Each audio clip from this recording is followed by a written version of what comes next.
300 000, c'est le nombre de contribuables qui ne payeront plus l'ISF. Le Premier ministre François Fillon a annoncé que sur environ 560 000 contribuables assujettis à l'impôt sur la fortune, la première tranche de l'ISF devrait disparaître. En clair, les foyers qui ont un patrimoine compris entre 790 000 euros et 1,3 million d'euros ne le payeront plus. Cela règle, selon Bercy, le problème de l'ISF qui touchait de nombreux foyers dont la résidence principale avait pris de la valeur en raison de la flambée de l'immobilier.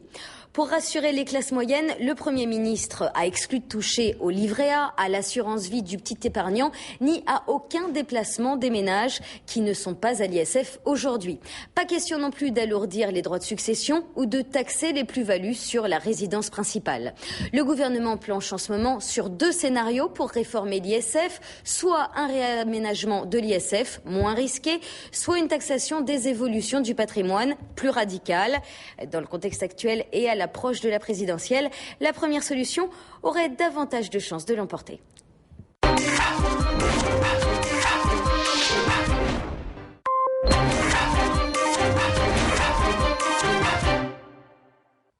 La Bourse de Paris a reconquis les 3 900 points qu'elle avait abandonnés le 14 mars en clôture. Le CAC 40 a enchaîné sa 3e séance de hausse d'affilée et gagne 2,47%. On est à 3 904 points. L'indice phare parisien a été soutenu par la stabilisation de la situation à la centrale de Fukushima. Les marchés n'ont pas semblé alarmés par l'apparition de fumée au-dessus des réacteurs 2 et 3. Les valeurs du luxe et de l'automobile profitent du repli du yen. Côté euro-dollar, l'euro franchit les 1,42 $. Une bourse de Paris qui a été boostée par la reprise des opérations de fusion-acquisition et qui a dynamisé le secteur des télécoms. France Télécom a ainsi progressé de 3,53% à 15,54 € dans le sillage de l'envolée de Deutsche Telekom à Francfort. Par ailleurs, l'opérateur français, selon la lettre de l'expansion, envisage d'augmenter sa participation dans l'opérateur télécom marocain Mehdi Telecom. Carrefour se distingue également, plus 3,13% à 31,66 €. Le groupe de distribution aurait décidé de se lancer dans le drive après Auchan et Leclerc. Peugeot, seule valeur dans le rouge toute la séance, a finalement terminé in extremis dans le vert, plus 0,09% à 27,29 €.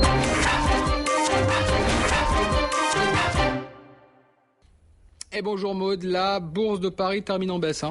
Et oui, après avoir été très hésitante toute la journée, le CAC 40 finit finalement dans le rouge. Moins 0,49% à 4028 points.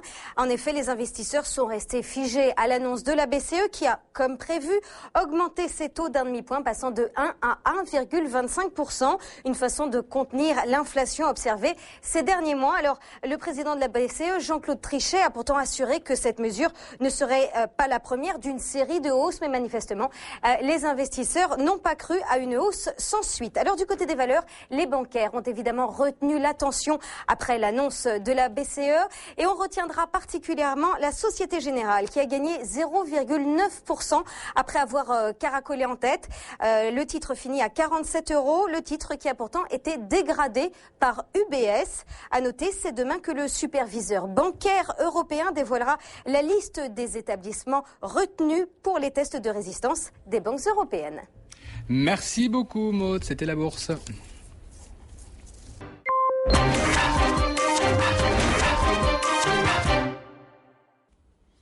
La bourse avec Maud Guillaumin. Rebonjour Maud, la bourse de Paris toujours dans le vert. Et oui, plus 1% à présent à 4018 points. En effet, Paris confirme son rebond après la publication des ventes au détail aux États-Unis, globalement conforme aux attentes. Alors sur le marché des changes, l'euro recule légèrement à 1,4493 $. En revanche, sur le front du pétrole, le baril à Londres repasse au-dessus des 122 $ à 122,34 $.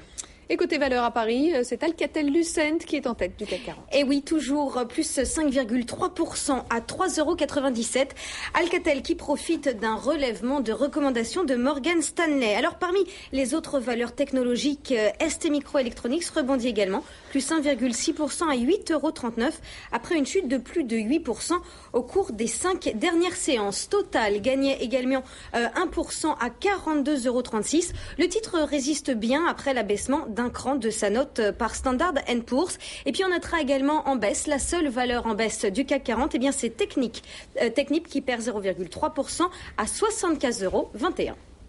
Merci beaucoup. On voit donc le repli de Technip. C'est la fin de la bourse. Restez sur iTélé à suivre tout de suite les sorties cinéma de la semaine.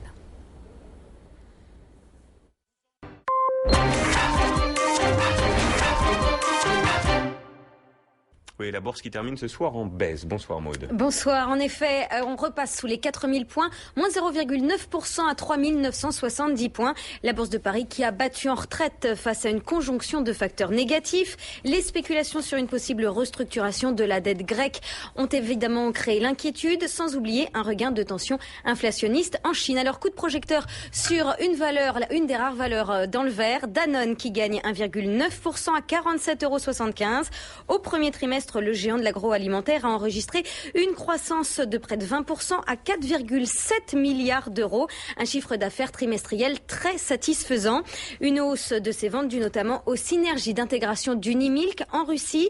À noter également les bonnes performances de ses branches eau et nutrition infantile. Le groupe qui maintient sa prévision d'une hausse de 6 à 8% de son chiffre d'affaires. Je vous rappelle le CAC 40 en baisse, moins 0,9% à 3970 points. Merci Maud.